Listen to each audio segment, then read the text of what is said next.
എന്തൊക്കെയുണ്ട് വിശേഷങ്ങള്? എല്ലാവർക്കും സുഖം തന്നെയല്ലേ? ഞങ്ങളിവിടെ സുഖമായിരിക്കുന്നു. അപ്പോൾ ഞാനിന്ന് വന്നിരിക്കുന്നത് കുട്ടികൾക്കൊക്കെ പ്രിയപ്പെട്ട ഒരു പറാത്തയുടെ റെസിപ്പി ആയിട്ടാണ്. ഇത് ഉണ്ടാക്കാൻ വളരെ എളുപ്പമാണ് കേട്ടോ. അതേസമയം നല്ല ടേസ്റ്റിയാണ്. നിറയെ ലെയേഴ്സ് ഉണ്ട്. നമ്മൾ പലതരത്തിൽ പറാട്ട ഓൾറെഡി പോസ്റ്റ് ചെയ്തിട്ടുണ്ട്. നിങ്ങളൊന്ന് തയ്യാറാക്കി നോക്കൂ കേട്ടോ. അപ്പോൾ എന്താ ഒരു വെറൈറ്റി ടേസ്റ്റ് ആണ്. കുട്ടികൾക്ക് ടിഫിൻ ബോക്സിൽ ഐറ്റംസ് ആയിട്ടും അതുപോലെ തന്നെ ഓഫീസിലേക്കൊക്കെ കൊണ്ടുപോകാൻ പറ്റുന്ന ഒരു അടിപൊളി പറാത്ത. അപ്പോൾ എല്ലാവരും തയ്യാറാക്കി നോക്കുക. അതുപോലെ തന്നെ വീഡിയോ ഇഷ്ടമായിട്ടുണ്ടെങ്കിൽ മാക്സിമം ഷെയർ ചെയ്യുക, നമ്മളിന്ന് സപ്പോർട്ട് ചെയ്യുക. അപ്പോൾ ഒട്ടും താമസിച്ചിട്ട് നമുക്ക് എങ്ങനെയാണ് രുചികരമായിട്ടുള്ള ലെയേർഡ് പറാട്ട തയ്യാറാക്കാം എന്ന് നോക്കിയിട്ട് വരാം. അപ്പോൾ നമുക്ക് വളരെ എളുപ്പത്തിലുള്ള ഒരു പൊറോട്ട എന്ന് പറയാൻ പറ്റുമോ എനിക്ക് അറിയത്തില്ല, ലെയേർഡ് ആയിട്ടുള്ള ചപ്പാത്തി എന്ന് വേണമെങ്കിൽ പറയാം, അത് ഉണ്ടാക്കാം. അതിനുവേണ്ടി നമുക്ക് ആദ്യം തന്നെ ഒരു ബൗൾ എടുക്കുക. അതിലോട്ട് ഞാനിപ്പോൾ ആട്ടയും മൈദയും കൂടെ ചേർന്നിട്ടുള്ള മിശ്രിതം വെച്ചിട്ടാണ് തയ്യാറാക്കാൻ പോകുന്നത്. അതേസമയം നിങ്ങൾക്ക് ആട്ട മാത്രം വെച്ചുണ്ടാക്കാം, അല്ലെങ്കിൽ മൈദ മാത്രം വെച്ചുണ്ടാക്കാം കേട്ടോ. അപ്പോൾ ഞാൻ മൈദ മാത്രം വെച്ച് ഉണ്ടാക്കി നോക്കിയിട്ടുണ്ടായിരുന്നു, നന്നായിട്ട് വന്നിട്ടുണ്ടായിരുന്നു. പക്ഷെ ഞാൻ വെച്ച് ആട്ടയും കൂടെ കുറച്ചും കൂടെ ഇടുകയാണെങ്കിൽ കുറച്ചും കൂടെ ഹെൽത്തി ആയിരിക്കും എന്ന് വിചാരിച്ചിട്ടാണ്. ആട്ട മാത്രം വെച്ചുണ്ടാക്കിയപ്പോൾ അത്ര ടേസ്റ്റ് എനിക്ക് ഫീൽ ചെയ്തില്ല, അതുകൊണ്ടാണ് ഞാൻ രണ്ടും കൂടെ മിക്സ് ചെയ്യാൻ പോകുന്നത്. അപ്പോൾ ഒരു ബൗളിലോട്ട് നമുക്ക് 1 കപ്പ് ആട്ട ഇട്ട് കൊടുക്കാം, അതായത് ഗോതമ്പ് പൊടി ഇട്ട് കൊടുക്കാം. അതുപോലെ തന്നെ 1 കപ്പ് മൈദയും കൂടെ അതിലേക്ക് ചേർത്ത് കൊടുക്കാം. മൈദയും കൂടെ ചേർത്ത് കൊടുത്തിട്ടുണ്ട്. ഇനി നമുക്ക് അതിലോട്ട് ആവശ്യത്തിനുള്ള ഉപ്പ് ചേർത്ത് കൊടുക്കാം. അതിനുശേഷം നന്നായിട്ടൊന്ന് മിക്സ് ചെയ്ത് കൊടുക്കാം. ഇനി നമുക്ക് വേറൊരു ബൗൾ എടുക്കാം. ആ ബൗളിലോട്ട് ഞാനിപ്പോൾ 1 കപ്പ് വെള്ളം ഒഴിച്ച് കൊടുക്കുന്നുണ്ട്. അതിലോട്ട് നമുക്ക് ഈ മിക്സ് ചെയ്ത് വെച്ചിരിക്കുന്ന ആട്ടയും മൈദയും കൂടെ ചേർന്നുള്ള മിശ്രിതം ഇട്ട് കൊടുക്കുക. അല്ലെങ്കിൽ ഉപ്പ് ഇതിലോട്ട് ചേർത്ത് കൊടുത്താലും മതിയാവും കേട്ടോ. നമ്മുടെ വെള്ളത്തിലോട്ട് ഉപ്പ് മിക്സ് ചെയ്തതിന് ശേഷം അത് ചേർത്ത് കൊടുത്താലും മതിയാകും, എങ്ങനെയാണെങ്കിലും. അപ്പോൾ കുറച്ച് ഇട്ടതിന് ശേഷം നന്നായിട്ട് അങ്ങ് യോജിപ്പിച്ചെടുക്കണേ. ഈ വെള്ളത്തിലോട്ട് ഇങ്ങനെ മിക്സ് ചെയ്യുമ്പോൾ വളരെ എളുപ്പമാണ് ഇത് കുഴച്ചെടുക്കാൻ. അല്ലെങ്കിൽ ഈ പൊടിയിലോട്ട് വെള്ളം മിക്സ് ചെയ്യുമ്പോൾ ഇച്ചിരി സമയം എടുക്കും. എപ്പോഴും കുറച്ചിട്ട് അങ്ങ് മിക്സ് ചെയ്യുക, അതിനുശേഷം അടുത്തത് ഇടുക. അങ്ങനെ മൊത്തത്തിൽ ഇത് കുഴച്ചെടുക്കട്ടെ. അഥവാ വെള്ളം കൂടുതൽ പോലെ തോന്നുകയാണെങ്കിൽ കുറച്ചും കൂടെ പൊടി ഇട്ട് കൊടുത്താൽ മതി. അപ്പോൾ മൊത്തത്തിൽ പൊടി ഇട്ട് കൊടുത്തിട്ടുണ്ട്. ഇനി നമുക്ക് കൈ വെച്ചിട്ട് കുഴയ്ക്കാം. 1 ടേബിൾ സ്പൂണും കൂടെ നമുക്ക് ഇതിലേക്ക് ആട്ട ചേർത്ത് കൊടുക്കാം. ഒരു ഇച്ചിരി വെള്ളം കൂടിയിട്ടുണ്ട്. അതേ ഞാനിവിടെ കുഴച്ചെടുത്ത് വെച്ചിട്ടുണ്ട്. അപ്പോൾ നിങ്ങൾ 3/4 ഗ്ലാസ് വെള്ളം എടുത്താൽ മതി കേട്ടോ. ഞാനിപ്പോൾ എക്സ്ട്രാ 2 ടേബിൾ സ്പൂണും കൂടെ ആട്ട ചേർത്തിട്ടുണ്ട് ഇതിലോട്ട്. അപ്പോൾ നിങ്ങൾ വെള്ളത്തിൻ്റെ അളവ് 3/4 കപ്പ് എടുത്താൽ മതിയാവും. ഇപ്പം നമ്മൾ നന്നായി കുഴച്ചിട്ടുണ്ട്. നല്ല സോഫ്റ്റ് ആയിട്ടുള്ള ഡോ ആണിത്. നമുക്കിത് അടച്ചു വെക്കും. ഒരു 10 മിനിറ്റോളം അടച്ചു വെച്ചാൽ മതിയാവും കേട്ടോ. അതിനുശേഷം നമുക്ക് ബാക്കിയുള്ള കാര്യങ്ങൾ ചെയ്യാം. അപ്പോൾ ഒരു 10 മിനിറ്റ് മേലെ കഴിഞ്ഞിട്ടുണ്ട് കേട്ടോ. നമുക്ക് ഇനി ഇതിനെ അങ്ങ് പരത്തിയെടുക്കണം. അപ്പോൾ ചെറുതായിട്ടുണ്ടാക്കാം, നമുക്ക് വലുതായിട്ടുണ്ടാക്കാം. ഞാനൊരു മീഡിയം സൈസിലുണ്ടാക്കാൻ ഉദ്ദേശിക്കുന്നത്. അപ്പോൾ വേണമെങ്കിൽ എല്ലാം കൂടി ഉരുളകൾ തനിയെ ആദ്യം തന്നെ ഉരുട്ടിയതിന് ശേഷം മാറ്റി വെക്കാം, അല്ലെങ്കിൽ ഓരോ ഉരുളകൾ ഇങ്ങനെ ഉരുട്ടാം. അപ്പോൾ ആദ്യം തന്നെ നമുക്ക് എന്താണെന്ന് ചെയ്യേണ്ടതെന്ന് വെച്ച് കഴിഞ്ഞാൽ പരത്തിയെടുക്കുക. അപ്പോൾ 2 തരത്തിൽ ഞാൻ അത് കാണിച്ചു തരാം. 2 ഫില്ലിംഗ് ആയിട്ട് കാണിച്ചു തരാം. ഒന്ന് ഞാൻ നമ്മുടെ ഉള്ളിത്തണ്ട് വെച്ചിട്ട് ആണ് ഫില്ല് ചെയ്യാൻ പോകുന്നത്. അതല്ല നിങ്ങൾക്ക് ഉള്ളിത്തണ്ട് താല്പര്യമില്ലെങ്കിൽ നമ്മുടെ സവാള വളരെ നൈസാക്കി അരിഞ്ഞ് ഉപയോഗിക്കാം. അതുപോലെ തന്നെ കുറച്ച് ബട്ടർ ചിക്കൻ ഞാൻ ജസ്റ്റ് ഒന്ന് വരട്ടിയെടുത്തിട്ട് അതും ഫില്ലിംഗ് ആയിട്ട് വെക്കാം. ഞാൻ അല്ലെങ്കിൽ ചില്ലി ചിക്കൻ വെക്കാറുണ്ട്. എന്ത് വേണമെങ്കിലും, ഈവൻ തോരൻ പോലും നമുക്ക് അതിലേക്ക് വെക്കാൻ പറ്റും കേട്ടോ. അപ്പോൾ നിങ്ങൾക്ക് കാണിച്ചു തരുമ്പോൾ മനസ്സിലാവും. അപ്പോൾ ആദ്യം തന്നെ നമുക്ക് ഈ ഒരു ഫില്ലിംഗ് വെക്കാം. കുറച്ച് മാത്രം മതി. ഇതിൻ്റെ പച്ചയും വെള്ളയും കൂടിയുള്ള തണ്ട് നന്നായിട്ട് നൈസാക്കി അങ്ങ് അരിഞ്ഞ് വെക്കാം, ഉള്ളിത്തണ്ടിൻ്റെ. അതിനുശേഷം നമുക്ക് മാറ്റി വെക്കാം. അത് പരത്താൻ വേണ്ടിയിട്ട് കുറച്ച് പൊടി എടുത്തിട്ട് നമുക്ക് ഇതിലോട്ടും ഇട്ട് കൊടുത്തിട്ടുണ്ട്. ഒരു ഉരുളി എടുക്കുക.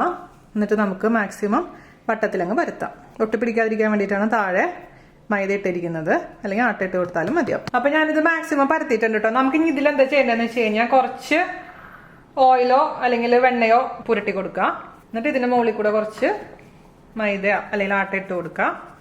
ലെയേഴ്സ് വരാൻ വേണ്ടിയിട്ടാണ് നമ്മളിങ്ങനെ ചെയ്യുന്നത് കേട്ടോ. അതിന് ശേഷം നമുക്കിതങ്ങ് മടക്കാം. ഈ ഭാഗത്തും കുറച്ച് ഓയിൽ പുരട്ടി കൊടുക്കാം. നെയ്യ് വേണമെങ്കിൽ ഉപയോഗിക്കാം കേട്ടോ. നെയ്യോ ബട്ടറോ ഓയിലോ ഉപയോഗിച്ചാൽ മതി.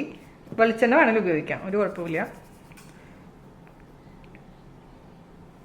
ഇപ്പോൾ ഇത് ഫില്ല് ചെയ്യാൻ പോകണുള്ളൂ കേട്ടോ. ഇപ്പോൾ ഫില്ല് ചെയ്യുന്നില്ല. ഇതൊന്നും കൂടെ നമുക്കിതൊന്ന് പരത്തിയിട്ട് എടുക്കുക. അതിനുശേഷം നമുക്കിതിലേക്ക് ഫില്ലിങ് കൊടുക്കാം. അപ്പോൾ കുറച്ചും കൂടെ നല്ല ലെയേഴ്സ് വരെ. ഇത് നീളത്തിൽ മാക്സിമം വലുതായിട്ട് ഞാൻ പരത്തട്ടെ. ഇത് പിള്ളേർക്കൊക്കെ ഇതുപോലെ കുറച്ച് വ്യത്യാസമായിട്ട് കൊടുത്തു വിട്ട് കഴിഞ്ഞാൽ അവർക്ക് ഇഷ്ടമായിരിക്കും. പിന്നെ ഇത് ചൂടോടുകൂടി കഴിക്കണമെങ്കിൽ സൂപ്പറാണ് കേട്ടോ. ചൂടാറിയാലും കുഴപ്പമൊന്നുമില്ല. അപ്പോൾ ഇത്രയും നന്നായിട്ട് ഞാൻ നൈസായിട്ട് പരത്തിയിട്ടുണ്ട്. ഇനി ഇതിലോട്ട് നമുക്ക് ഞാൻ നേരത്തെ കാണിച്ച പോലെ തന്നെ ബട്ടറോ ഓയിലോ നെയ്യോ നമുക്കിതൊന്ന് സ്പ്രെഡ് ചെയ്ത് കൊടുക്കാം. ഓക്കെ, ഇനി ഇതിലോട്ട് നമുക്ക് സ്പ്രിംഗ് ഓണിയൻ, അതായത് ഉള്ളിത്തണ്ട് അങ്ങ് ഇട്ട് കൊടുക്കാം. പച്ചമുളക് വേണമെങ്കിൽ ആഡ് ചെയ്ത് കൊടുക്കാം. അതൊക്കെ ചെയ്യാം കേട്ടോ. നമുക്ക് ഇവിടെ നിന്ന് കട്ട് ചെയ്ത് കൊടുക്കാം. ഇങ്ങനെ ഒന്ന് കട്ട് ചെയ്യാം.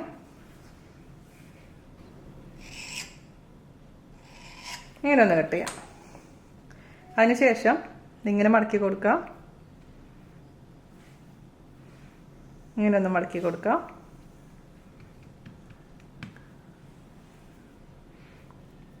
അതിങ്ങനെ മടക്കാം. ഇങ്ങനെ മടക്കുക. ഇങ്ങനെ മടക്കിയതിന് ശേഷം ഇതിൻ്റെ പുറത്തൊന്ന് ഇച്ചിരി ഓയിലും തടയുക, നന്നായിരിക്കും. ലെയേഴ്സ് വരാൻ വേണ്ടി നമ്മളിങ്ങനെ ഓയിൽ തടവാൻ പറയുന്നത് കേട്ടോ. അതിനുശേഷം ഇത് ഇങ്ങോട്ട് വെച്ച് കൊടുക്കാം. ഇത് ഇങ്ങോട്ടും വെച്ച് കൊടുക്കാം.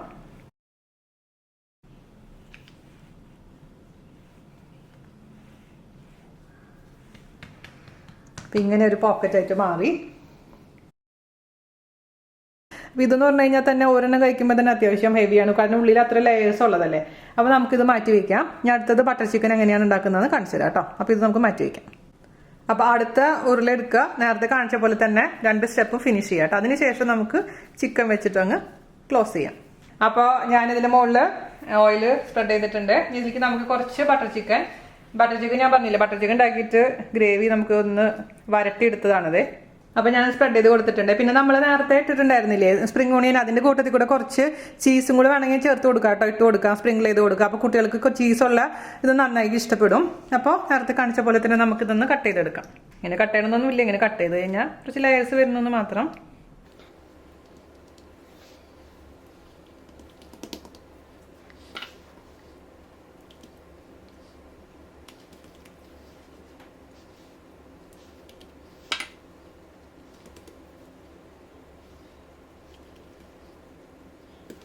അപ്പോൾ ഇതുപോലെ ഇരിക്കും നമ്മുടെ ചിക്കൻ പൊറോട്ട. അപ്പോൾ 2 ഉണ്ടാക്കിയാലോ. ഇനി ഇതുപോലെ തന്നെ ബാക്കിയുള്ള മാവ് എടുത്തിട്ട് ഉണ്ടാക്കട്ടെ. ചിക്കൻ ഫില്ലിങ്ങിന് ചിക്കൻ വലിയ കാര്യമായിട്ടൊന്നും എൻ്റെ അടുത്തില്ല, ഇച്ചിരി കൂടെ ഉള്ളൂ. ബാക്കി നമുക്ക് സ്പ്രിംഗ് ഓണിയൻ വെച്ചിട്ട് ഉണ്ടാക്കാം കേട്ടോ, ബാക്കിയുള്ളതൊക്കെ. അപ്പോൾ അതായത് മൊത്തത്തിൽ ഞാൻ ഉണ്ടാക്കി എടുത്തിട്ടുണ്ട് കേട്ടോ. 7 എണ്ണമാണ് കിട്ടിയിരിക്കുന്നത് കേട്ടോ. 6 വലുതും ഒരു ചെറുതുമാണ്. നമുക്കിനി ഇതെങ്ങനെയാണ് റെഡിയാക്കി എടുക്കാമെന്ന് നോക്കാം. ഇത് ഫ്രൈ ചെയ്യാൻ വേണ്ടിയിട്ട് നമുക്ക് ഒരു പാൻ അടുപ്പത്ത് വെക്കുക. അതിലോട്ട് നമുക്ക് ഓയിലോ വെളിച്ചെണ്ണയോ എന്താണ് നിങ്ങൾക്ക് ഇഷ്ടം അത് ഒഴിച്ച് കൊടുക്കാം കേട്ടോ.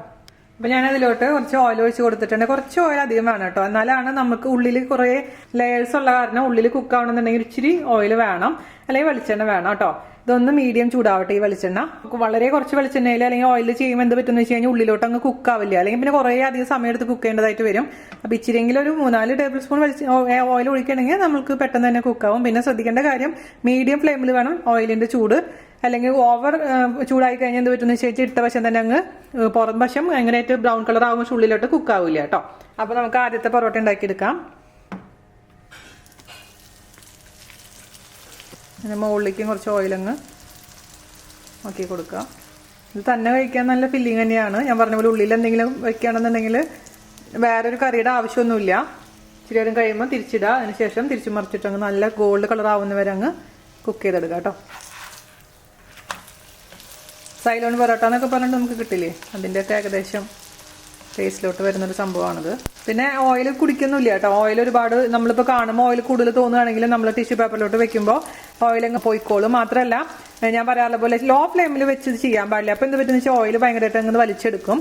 അതേസമയം മീഡിയം ഫ്ലെയിമാണ് ഏറ്റവും നല്ലത്. അപ്പോൾ ഉള്ളിൽ കുക്കാവുകയും ചെയ്യും. പിന്നെ ടിഷ്യൂ പേപ്പറിലോട്ടോ അല്ലെങ്കിൽ ഒരു അരിപ്പയിലോട്ടോ വെക്കണമെങ്കിൽ ഇതിൽ ഓയിൽ മുഴുവൻ അങ്ങ് പൊക്കോളും കേട്ടോ.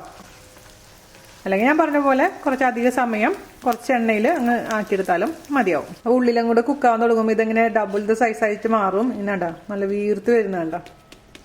വീണ്ടും നമുക്ക് തിരിച്ചിടാം.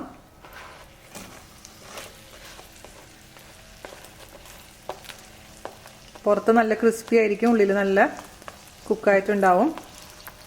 ഈ ഒരു കളറായി കഴിഞ്ഞാൽ നമുക്കിതങ്ങ് എടുക്കാം. മീഡിയം ഫ്ലെയിമിൽ മറക്കരുത് കേട്ടോ.